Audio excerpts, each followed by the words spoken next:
Ricky Rubio. Ricky Rubio was the fifth player taken in the NBA draft in 2009 by the Minnesota Timberwolves. They took 6 point guards that year. And Ricky Rubio stayed in Spain to play with a Spanish team. And for some reason, for the last 2 years, there has been a tremendous amount of basketball attention paid to Ricky Rubio. And now there is word that he has actually already signed a contract to come and play with the Minnesota Timberwolves. His buyout, which was once very big, has apparently dropped to $1.4 million. The Timberwolves can contribute $500,000 of that, so presumably Rubio has to come up with $900,000. But he'll get a pretty big contract from the Wolves, and he'll have to pay $900,000. He'll be eligible to play, if this is true, in 2011, 2012. And all I have to say about this is, man, Ricky Rubio better be the greatest player in the history of the NBA, because we spend a lot of time talking about this kid, and it appears to me that he is not very good. He averaged who did he play for this year? His Spanish team won the ACB championship, and he plays for Barcelona. They won the big, well, everybody knows the ACB, right? Their games are all on NBC. So they won the ACB championship, and he averaged 6.5 points a game in Spain.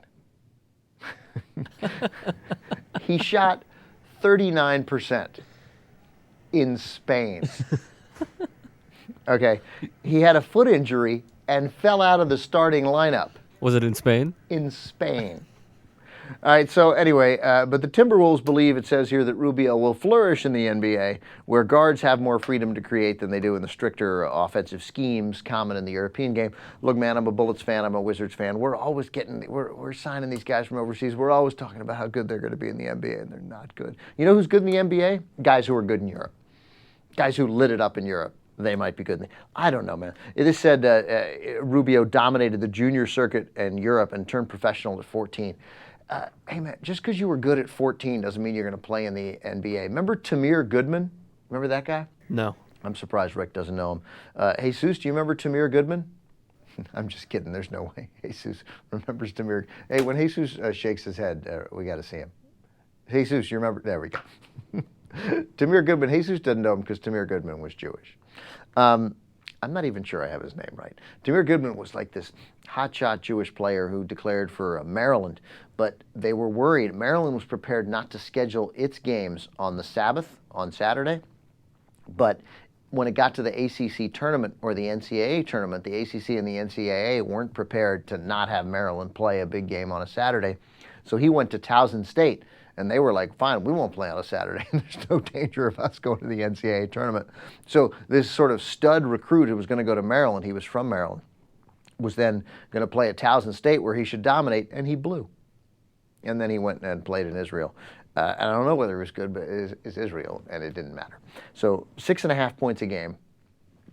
Say it with me. In Spain. In Spain. Come on, man. And man, such a fuss about this kid. He's gotten bigger, plays outstanding defense. Because he's a pass-first point guard. He's going to be liked by everybody he plays with, said Mike Krzyzewski last year. Hey, man, liked by everybody he plays with?